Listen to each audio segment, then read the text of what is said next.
Hello everyone, welcome to our channel computer study zone. आज हम बात करने वाले हैं प्रोग्रामिंग लैंग्वेज, जिसमें हम सबसे पहले समझेंगे सी प्रोग्रामिंग लैंग्वेज के बारे में। उसके बारे में डिटेल में हम समझेंगे क्या होती है सी प्रोग्रामिंग लैंग्वेज। सी एक प्रोग्रामिंग लैंग्वेज है जिसका use software, desktop application, operating system in सभी को बनाने के लिए किया जाता है।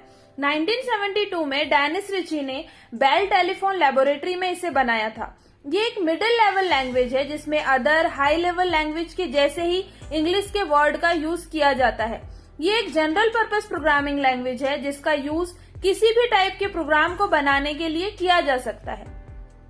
इसे स्ट्रक्चर प्रोग्रामिंग लैंग्वेज भी कहा जाता है क्योंकि इसमें जितने भी कोड होते हैं वो अलग अलग ब्लॉक्स में डिवाइड होते हैं एंड ऑर्गेनाइज होते हैं। सी में जब भी हम कोई प्रोग्राम बनाते हैं तो उसे 6 डिफरेंट सेक्शन में डिवाइड कर सकते हैं। फर्स्ट आता है डॉक्यूमेंटेशन सेक्शन, सेकंड आता है प्री प्रोसेसर स्टेटमेंट जिसे लिंक सेक्शन भी कहा जाता है, थर्ड आता है डेफिनेशन सेक्शन, फोर्थ आता है ग्लोबल डिक्लेरेशन सेक्शन, फिफ्थ आता है main function section and six आता है यूजर डिफाइंड फंक्शन या जिसे हम बोल सकते हैं सब प्रोग्राम सेक्शन।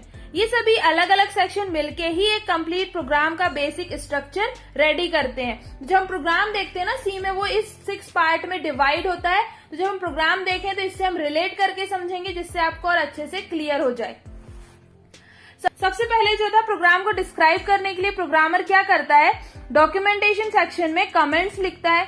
कमेंट्स को कंपाइलर इग्नोर कर देता है एंड उसे स्क्रीन पर प्रिंट नहीं करता है। ये जो कमेंट होती है सिर्फ उस प्रोग्राम को डिस्क्राइब करने में ही हेल्प करती है जिससे जो यूजर है वो उसे अच्छे से समझ पाए। सेकंड जो है लिंक सेक्शन, इसमें हम अपने प्रोग्राम में यूज होने वाली सभी हेडर फाइल्स को डिक्लेयर करते हैं। तो आपकी जो हेडर फाइल्स आप यूज करते हो वो कहां पर होती है, लिंक सेक्शन में होती है। इस सेक्शन से ही कंपाइलर को इंस्ट्रक्शन भी देते हैं कि वो जो सिस्टम की लाइब्रेरी से उस हेडर फाइल को जिसे हमने लिंक सेक्शन में डिक्लेयर कर रखा है उसे हमारे उस प्रोग्राम से लिंक कर दे। लिंक सेक्शन बहुत सारी हेडर फाइल्स होती है लिंक सेक्शन में जिसे हम अपने प्रोग्राम से लिंक कर सकते हैं और जब रिक्वायरमेंट होती है उस अकॉर्डिंग हम यूज कर सकते हैं। अब इसे क्लियर समझो, आपने एक हेडर फाइल डिफाइन करी जो कहां पर है, उसका पूरा प्रोग्राम लिंक सेक्शन में है। अब आप जो हेडर फाइल यूज कर रहे हो उस टाइम पे वो हेडर फाइल लिंक हो जाएगी आपके प्रोग्राम से जो कि लिंक सेक्शन में है। ठीक है, ये लिंक सेक्शन का वर्क है।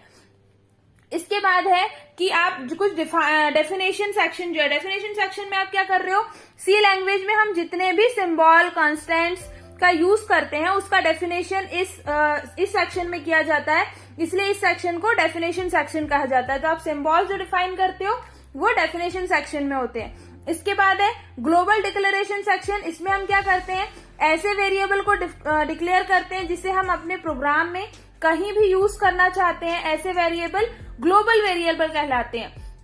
इन वेरिएबल्स को हम किसी भी फंक्शन में कहीं पर भी यूज कर सकते हैं।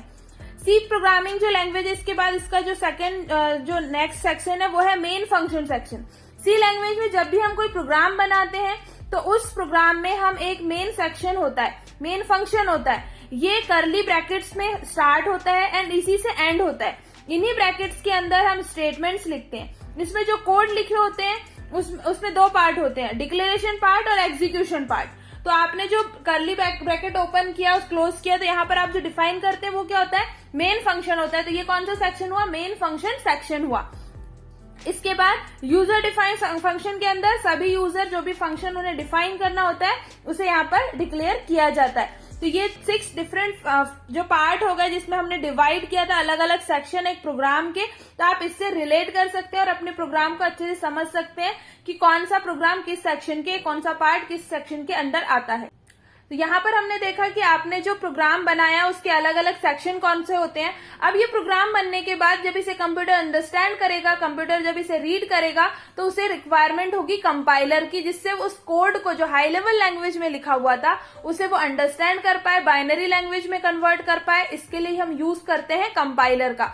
तो कंपाइलर क्या होता है, कंपाइलर एक सॉफ्टवेयर प्रोग्राम होता है जो कि ट्रांसफॉर्म करता है, किसे ट्रांसफॉर्म करता है, जो हाई लेवल सोर्स कोड है जिसे कि डेवलपर ने लिखा है। अभी आपने जो प्रोग्राम लिखा है ये एक हाई लेवल प्रोग्रामिंग लैंग्वेज में होता है, उसे लो लेवल ऑब्जेक्ट कोड यानी कि जो बाइनरी कोड होता है उसमें वो ट्रांसलेट करता है।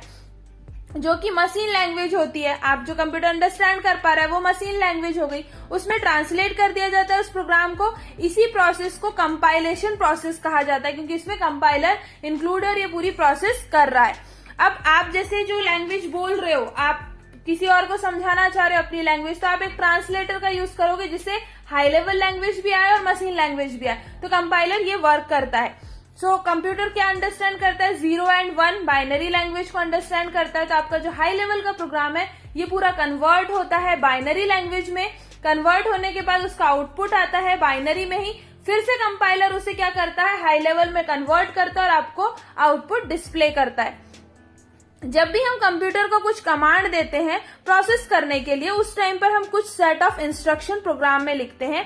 जैसे कि इंग्लिश लैंग्वेज में ही हमने C++, जावा में हमने कोड लिखे, जिसमें एक लैंग्वेज ट्रांसलेटर की रिक्वायरमेंट होती है उसे बाइनरी लैंग्वेज में कन्वर्ट करने के लिए, जिससे कि कंप्यूटर उस इजी वे में अंडरस्टैंड कर पाए बाइनरी लैंग्वेज को, क्योंकि कंप्यूटर समझता है। इस सिचुएशन में कंपाइलर का यूज होता है, जो कि हाई लेवल लैंग्वेज को मशीन लैंग्वेज में कन्वर्ट करता है। अब हम बात करें कि कंपाइलर के पार्ट कौन कौन से होते हैं, तो ये 2 पार्ट में डिवाइड होता है कंपाइलर, एनालिसिस फेज और सिंथेसिस फेज। फर्स्ट जो पार्ट है एनालिसिस फेज, इसमें एक इंटरमीडिएट रिप्रेजेंटेशन को क्रिएट किया जाता है एक सोर्स प्रोग्राम से, जो कि दिया हुआ होता है। इसके भी कुछ पार्ट होते हैं, जैसे कि lexical analyser, syntax analyser, semantic analyser. तो ये फर्स्ट जो हमने पार्ट देखा एनालिसिस फेज, 2 पार्ट में हमने डिवाइड किया कंपाइलर को, एनालिसिस फेज और सिंथेसिस फेज। तो जो एनालिसिस फेज था इसमें क्या क्या आया, lexical analyser, syntax analyser and semantic analyser. तो ये हम क्या बात कर रहे हैं, हम कंपाइलर के पार्ट्स की बात कर रहे हैं। सेकेंड हम देखते हैं सिंथेसिस फेज, इसमें इक्विवेलेंट टारगेट प्रोग्राम को इंटरमीडिएट रिप्रेजेंटेशन से क्रिएट किया जाता है। इसके मेन पार्ट की अगर से बात करें तो इसमें आता है intermediate code generator and code optimiser. इसके बाद हम बात करें कि कंपाइलर का यूज क्या क्या है, कहां कहां पर यूज किया जाता है, कैसे यूज करते हैं हम कंपाइलर को। सबसे पहले जो कंपाइलर यूज होता है वो होता है स्कैनिंग में। इसमें सोर्स कोड से एक टाइम में एक ही कैरेक्टर स्कैन किया जाता है, सभी कैरेक्टर को ट्रैक करके रखता है ये, जिससे कि ये पता चलता है कि कौन सा कैरेक्टर कौन सी लाइन में प्रेजेंट है, क्योंकि हम एक एक कैरेक्टर को यहाँ पर स्कैन कर रहे हैं। तो ये फर्स्ट पार्ट हो गया स्कैनिंग। सेकेंड जो कंप्यूटर का यूज है वो क्या है, लेक्सिकल एनालिसिस। लेक्सिकल एनालिसिस क्या होता है, कंपाइलर जो है वो सीक्वेंस ऑफ कैरेक्टर को series of string of character में कन्वर्ट कर देता है, कि एक पूरी स्ट्रिंग की सीरीज है उसमें कन्वर्ट कर दिया। इस सीरीज ऑफ स्ट्रिंग को टोकन्स कहा जाता है, और ये टोकन्स स्पेसिफिक रूल और प्रोग्राम से एसोसिएटेड होते हैं। लेक्सिकल एनालिसिस में या लेक्सिकल एनालाइजर में सिंबल टेबल का यूज किया जाता है, जो कि सोर्स कोड में वर्ड्स को स्टोर करने में हेल्प करता है। सेकंड यूज हो गया लेक्सिकल एनालिसिस। थर्ड है सिंथेटिक एनालिसिस। इस स्टेप में सिंटैक्स एनालिसिस किया जाता है, जिसमें प्री प्रोसेसर इन्वॉल्व होता है, जो कि ये डिटरमाइन करता है कि लेक्सिकल एनालिसिस में जो टोकन क्रिएट हुए हैं वो प्रॉपर ऑर्डर में है या नहीं, set of keywords correct order में है या नहीं। डिस्क्राइब, जो कि डिस्क्राइब रिजल्ट होता है, जो डिजायर आपका रिजल्ट होता है उसे आप क्या कहते हैं, सिंटैक्स कहते हैं। इसमें कंपाइलर को ये चेक सोर्स कोड चेक करना होता है, जिससे कि सिंथेटिक जो एक्यूरेसी है वो इंश्योर की जा सके। तो स्कैनिंग में क्या किया हमने, कैरेक्टर को स्कैन किया, उसके बाद लेक्सिकल एनालिसिस में हमने क्या किया, टोकन्स डिफाइन किए, और उसके बाद टोकन्स को करेक्ट है या नहीं ये चेक किया, किसमें, सिंथेटिक एनालिसिस आता है। इसके बाद जो कंपाइलर का यूज है वो क्या होता है, सिमेंटिक एनालिसिस। इस स्टेप में बहुत से जो इंटरमीडिएट स्टेप्स होते हैं। फर्स्ट ये कि इसमें टोकन्स का स्ट्रक्चर चेक किया जाता है, साथ ही उसका जो ऑर्डर है उसे भी चेक किया जाता है कि वो दी हुई जो लैंग्वेज है उसकी ग्रामर के अकॉर्डिंग है या नहीं, ग्रामर जैसी उसके अकॉर्डिंग डिफाइन है या नहीं। तो ये सिंथेटिक एनालिसिस होता है। तो कंपाइलर के अलग अलग फेजेस भी होते हैं, जो कि कंपाइलर को ऑपरेट करने में यूज होते हैं। फर्स्ट होता है लेक्सिकल एनालिसिस, सेकंड होता है सिंटैक्स एनालिसिस, थर्ड होता है सिमेंटिक एनालिसिस, फोर्थ होता है इंटरमीडिएट कोड जनरेटर, फिफ्थ होता है कोड ऑप्टिमाइजर एंड सिक्स होता है कोड जनरेटर। तो हमने अभी यहाँ पे जो 2 पार्ट देखे, ठीक है, उन्हीं 2 पार्ट के जो टाइप्स थे ये वही है जो कंपाइलर के फेजेस थे। आप इस डायग्राम के थ्रू और अच्छे से समझ पाएंगे।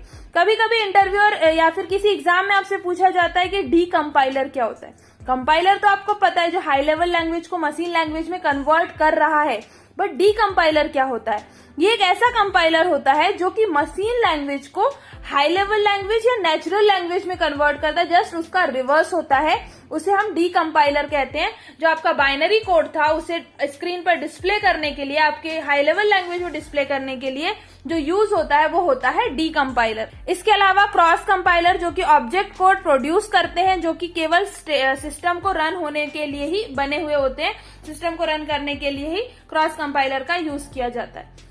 अगर से आप कॉलेज स्टूडेंट हैं तो आपको सी लैंग्वेज जरूर सीखनी चाहिए, क्योंकि हमने कंपाइलर की बात करी, सी प्रोग्राम के अलग अलग सेक्शन जो डिवाइड है उसकी बात करी, तो सी लैंग्वेज आपके लिए बहुत इंपॉर्टेंट है। अगर से आप कैंपस के लिए प्रिपेयर कर रहे हैं, अगर से आपकी अभी कॉलेज लाइफ स्टार्ट हुई है तो आपको प्रोग्रामिंग, आप टेक्निकल साइड पे हैं, तो प्रोग्रामिंग में आपको सी लैंग्वेज एक ऐसी लैंग्वेज है जिसमें आप न्यू टेक्नोलॉजी कितनी भी आ जाए, बट आपको जब तक सी का सिंटैक्स, सी की चीजें समझ में नहीं आएंगी, आप बाकी चीजों को अच्छे से रिलेट नहीं कर पाएंगे।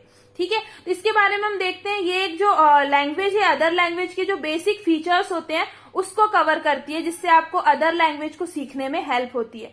सी लैंग्वेज अगर आपकी फर्स्ट प्रोग्रामिंग लैंग्वेज हो तो आपकी प्रोग्रामिंग काफी अच्छे से आपको समझ में आ जाएगी, क्योंकि सी लैंग्वेज हमारे प्रोग्रामिंग स्किल्स को बिल्ड करने में बहुत हेल्पफुल होती है। साथ ही इसकी हेल्प से हम लॉजिकली सोच एंड समझ पाते हैं। सी लैंग्वेज बहुत ही पुरानी एंड पॉपुलर लैंग्वेज है। इसका रीजन है कि ये फास्ट है, इसमें low level programming easy way में की जा सकती है। डे टू डे लाइफ की अगर से हम बात करें तो बहुत सारे सॉफ्टवेयर का यूज हम करते हैं जो कि सी लैंग्वेज में ही बने हैं, जैसे कि ओरेकल, माईएसक्यूएल, डेटाबेस मैनेजमेंट का एक जो सॉफ्टवेयर है, ये माईएसक्यूएल जो बना हुआ है सी लैंग्वेज में ही। लगभग सभी जो डिवाइस ड्राइवर्स हैं वो भी सी लैंग्वेज में ही बने हैं। एंड्रॉइड की जो कोर लाइब्रेरी है ना, जो आप एंड्रॉइड फोन यूज कर रहे हैं, इसकी जो कोर लाइब्रेरी बनी हुई है ये भी सी लैंग्वेज में लिखी हुई है। आज के टाइम में जितने भी ऑपरेटिंग सिस्टम है वो सभी सी लैंग्वेज में ही लिखे हुए हैं। इसके अलावा वेब ब्राउजर के जो मैक्सिमम पार्ट्स हैं उसे भी सी लैंग्वेज में ही लिखा गया है।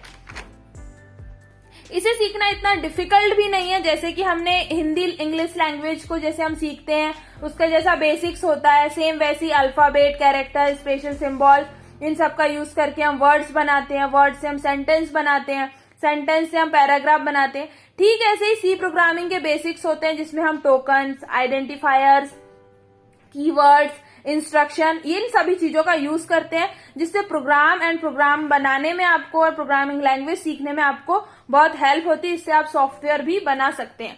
तो हमने क्या समझा, सी लैंग्वेज, उसके बेसिक सेक्शन कौन कौन से होते हैं। अब आपने लैंग्वेज प्रोग्राम बनाया तो उसमें आप कंपाइलर यूज करोगे। कंपाइलर में कितने फेजेस होते हैं, वो कैसे एनालिसिस करता है, कैसे स्कैन करता है, फिर टोकन जनरेट होते हैं। टोकन्स के बाद आप उसको फिर करेक्ट है या नहीं है ग्रामर के अकॉर्डिंग चेक करते हैं। कंपाइलर का ये इंटरनल प्रोसेस होती है। उसके बाद कि आपको सी लैंग्वेज के थ्रू अगर से आप बहुत सारी लैंग्वेज सीखना चाहते हैं तो इसकी हेल्प से जब आप सी लैंग्वेज कंप्लीट कर लेते हैं तो आप कोई भी लैंग्वेज, आप पाइथन, जावा भी सीखेंगे तो उससे आपको बहुत ज्यादा हेल्प होगी। आई होप कि सी लैंग्वेज के बारे में मैंने जो एक स्मॉल इन्फॉर्मेशन दी है वो आपको यूजफुल लगे, और इससे रिलेटेड और भी वीडियोस अगर से आप चाहते हैं तो कमेंट जरूर करें, जिससे मैं आगे के लेक्चर्स आपके लिए प्रिपेयर कर सकूं। और अभी तक चैनल को सब्सक्राइब नहीं किया तो चैनल को जल्दी से सब्सक्राइब कर दो, बेल आइकन को प्रेस कर दो, जिससे हम और भी जो लेक्चर्स आपके लिए आते जाएं वो आपको मिल जाएंगे।